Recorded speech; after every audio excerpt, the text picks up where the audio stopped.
Hi, this is Nix from Triple E, and I have something special I want to share because I've had a client, and as a child she had a collapsed lung, and since then she's had breathing difficulties. Also, it made it hard for her to do sports. My brother has asthma, my mom has asthma, so a lot of my family members actually suffers from asthma. I also worked with a lady that had pneumonia, and that also, the breathing is just not the same afterwards, especially with what's going on with the viruses, and once your lung starts getting attacked, afterwards your lungs are not going to recuperate 100% if you don't focus on working it and fixing it. It's like anything else. Once you've had an injury, then it just doesn't work the same. So I'm going to show you how you can use breathing techniques to warm up your diaphragm and to get your thorax to expand, because one of the things that actually happens, also when you had a chest injury, I had a client who had a cracked sternum, and one thing that happens is automatically everything contracts. That's why it hurts. I also cracked a rib once, and that is extremely painful, but we do this, we collapse on ourselves, everything closes up and we get tight. Now the ribs, in between the ribs, there are muscles in between the ribs. Now, if we don't stretch these muscles out, it's just like any other muscle. It's just going to get tighter and tighter and tighter. And eventually, when we get older, we're all hunched over. So, and that is painful. That is really painful in your back, especially people with scoliosis. It's imperative. The only advice actually there is for somebody that has scoliosis or that has postural problems is to work out, to train. But when are we ever focusing on the ribs and opening the chest? This is an essential part to open, and the only actual method of training, I'm a personal trainer, so I've applied body conditioning, which has a lot of Pilates incorporated. I do yoga myself, but none of these actually focuses on the thorax. None of these actually focuses on the ribs and the muscles in the ribs. None of these actually focus on the diaphragm, and the diaphragm is more powerful than your abs. It's insane because it has more strength than your abs. And the other thing that we don't focus is on, we're so concentrating on working the core and working the abs, but if your chest is flunking over and it's collapsing on yourself, you're just not going to breathe right. If you're not breathing right, ask a top athlete. You're not going to last. So the exercise that you're doing, you're limiting the exercise. So wouldn't it be so much better if we could breathe better, do less exercise, but do it more correctly, save time, and have a great workout in a shorter period of time and do it correctly? Your body will have better results as well, less injuries as well. Now there's a lot of benefits when you bring breathing exercise into your life, but I'm focusing specifically on people that needs, because of either a chest injury or maybe they had an operation. My dad had a triple bypass twice, and everything is just tight up there.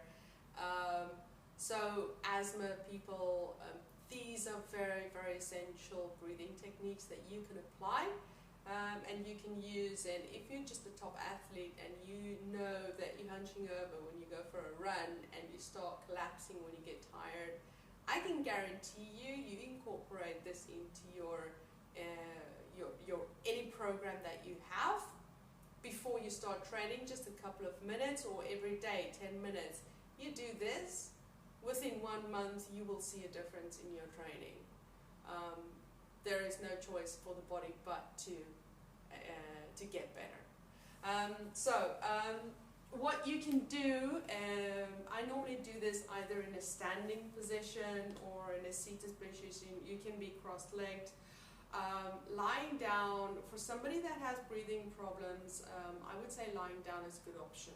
If you feel asthma people, if you have asthma, lying down is not a good option because you're on the floor. There might be a little bit of dust that might irritate your lungs. So I would say sit up, or even better, stand up. Stand against the wall, because when you actually stand against the wall, that good posture of your back opening up, that's going to make huge, huge difference. Okay, so I'm going to focus on, and I'm going to show you what the good posture is. That is also imperative. When you have good posture, you want to actually have that little curvature going in your lower back. So you're actually lifting your sternum up, and your shoulders, don't push them back, because then your shoulders are trying to keep your back up, and we're not trying to do that. Because when you actually look at what my abs does when I'm bulging out. So now my shoulders are trying to do it, and my abs, I can't really work my abs because it's uncomfortable at the moment, and I'm pinching my whole upper back, and it's getting sore. I used to have upper back problems, so I don't have that anymore, thankful. So from here, now I'm going to release my shoulders, and look how the abs are contracting just a bit, and they're more straight, but I still have the natural curvature going. So I would just wiggle my shoulders about just to make sure they are not pushing back. I don't want to have a chicken head. Okay, and I'm stretching up. So it is really important that you have good posture when you do this. Yet again, if you feel you do not have good posture, sit against the wall, sit crossed against the wall to have it back.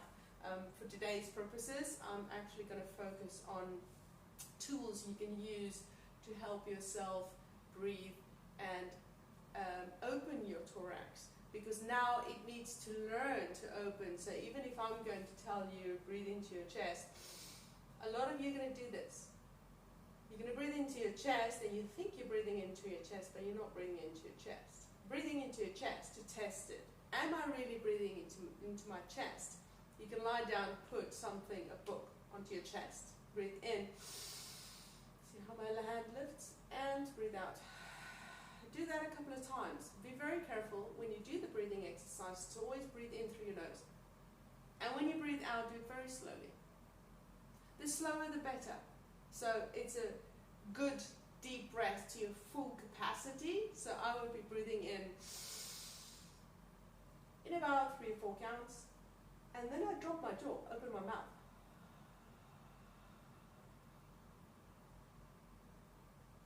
Why do I do that? If I'm doing the yoga or Pilates way of, then I'm forcing the air out, and again, I can actually literally feel how I'm collapsing forward. Even when I go for a run, well, I'm a runner, I love running, and I actually do not like to press the air out, except when I feel the need to contract the abs. So I alternate my breathing technique when I run to opening my jaw and dropping my jaw, which doesn't oppose anything. So as soon as you have breathing into your fist, you have to really press, and that makes you go forward. We don't want that. Okay, for this type of exercise, to learn to open your chest and expand your rib cage, we don't want to oppose. So I prefer you to drop your jaw and concentrate on that. Then we have different tools that we can use. At the gym, you can find these elastic bands. I'm supposed to separate them, but I was training the other day, and I have them tied up and kind of left them like that. Anyway, so if you do have them like me and you tie them up, dual purpose. So you can use these bands and tie them up. You can feel where's your sternum connect, and then your sternum has the soft spot underneath, and then your rib cage starts spreading. That is where you want to be. Where this rib cage starts spreading, that's where you move. See how these open? Again, where you want to move your rib cage, right? So I'd be tying these up, not too tight. Again, now if you have breathing problems, you don't want to oppose too much. We just want to teach our chest that we need, where we need to breathe, okay, and where we need to expand to have better breath and better posture. So I tie it up and I'd be sitting up straight. Normally when I do these kind of breathing exercises, especially when I had a cold a couple of weeks ago, I had a cold and I could feel the effect. And the only thing I did was I completely relaxed my shoulders. I have my elbows away from me. It might look funny, like maybe I'm flying, but seriously, try and breathe deep like this and then try and breathe deep like this. There's a huge difference going on between the two, right? So I'd have my elbows out, just forget about my hands, and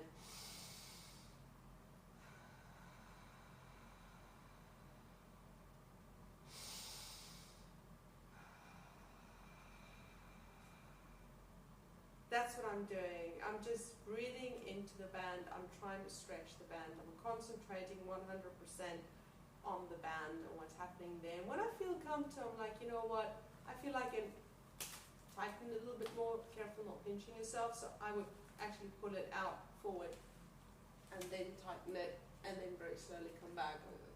Yeah. I can give you a tutorial on how to pinch yourself. I do it all the time. So from here, I would be tightening it and be very careful you're not collapsing. So again, I always say push your chest up to your nose because your head's trying to push up to the roof. And I'm not just being comfortable here because look what happens with your shoulders when you breathe in. Look at yourself in the mirror next time you do this.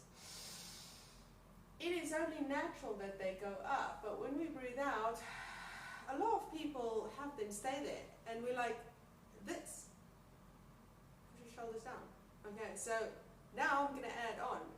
You were doing the breathing, okay, you're comfortable, maybe you tightened it a little bit.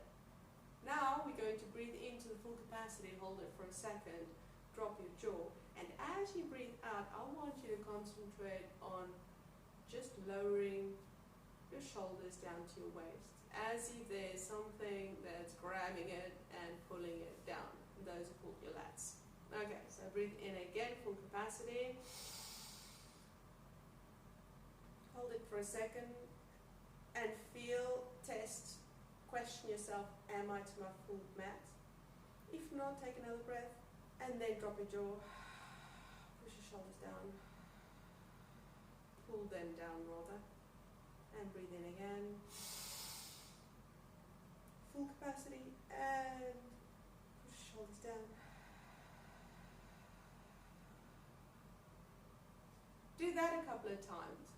Okay, so now you're saying, but Nix, I don't have this funky thing that you have, band thingy, what do I do? Okay, if you're a guy, get your girlfriend's leggings, tie them up. I had a client of mine do that. It was good fun. It worked. That's the most essential thing. Go with what works, right? And now you're saying, okay, but I'm a girl and I don't have long tights. So I'm a guy, I don't have a girlfriend. Or she doesn't have long tights, whatever. It would be funny if you find a girl that doesn't have long tights. Today, it's like everybody has long tights, right? The other thing you can do is get a scarf. But first test it. So a lot of scarves are rigid. The material, or they just don't stretch. So this one, obviously doesn't stretch as much as the band. Actually have it closer and you can see it has like maybe 1 centimeter, 1.5 centimeter stretch. That's good for me, as long as you can feel, yeah, it has a teeny tiny little bit of stretch. A woolen scarf. Woolen scarves are great. I mean, they have a great stretch in them because they're wool, right? So roll it up because I'm going to make you do something, exercise. And then you have it right in your back. For girls, it's easy because it's just underneath your bra strap, literally. For guys, try not to have it. So look yourself in the mirror that it's a straight line and that it's not flopping down. And then in the front, just below your sternum, just again where those ribs start separating, tied up nice and tight. Yeah. Okay, and then breathe in. Oh, that's tight. I can feel I'm opposing. Breathe out. And tie it up nice and tight. And let go. Now, what I want you to do is try and loosen it, breathing in. Okay, so breathe in and watch the bend. And slowly let the air flow out.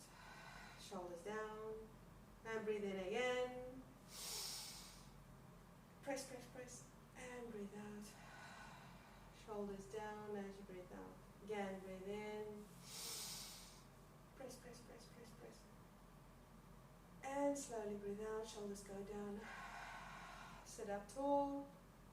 And breathe in. And drop your jaw. And let your shoulders go down. And you try and loosen it up the whole time. And loosen it up more. And this actually gives you a nice challenge because the band stays, it sticks. But this doesn't. This is an objective because you actually can feel how it moves and you can hear it a little bit. So there's a bit of a challenge there to actually help you breathe in deeper every single time. And the more you practice this, if you've had chest injuries or lung injuries, don't do this every day. Like maybe do one day, 10-15 minutes, and then rest for 2 days, and then do it again for a couple of weeks. So maybe for 3 weeks you'd be doing it every 3 days. I don't recommend doing it more in the beginning, just to give your chest a little bit of time doing it. And the deep breathing might be a little bit painful. Don't push it, right? Ease into it. I'm a firm believer of pain is not gain. Okay, so I'm very contrary to that. Where there's pain, there's most probably inflammation, or your body needs its time to adjust and learn what's happening. So don't push it. Ease into it, and you will learn where your maximum is, and then one day you're just gonna go, what, I can do a little bit more. And do that maybe in 4 weeks you can do every 2 days. I'd love to hear how this works for you. I'd love to know if this helps you. If you have any questions regarding this, please give me a comment, come back to me. I'd love to help out anybody that has any difficulty breathing. That is the field I work in, especially vacuums, ab vacuums, which affects your breathing. So all the techniques I teach has to do with breathing. Give me a like, and I really hope to see more of you guys online. Come to my Facebook. You're more than welcome to join me. Just befriend me and say that you're coming from my YouTube channel. It's called EEE, Eternal Equilibrium Exist. And yeah, I wish you guys nothing but health, happiness, and good breathing. Bye, everybody.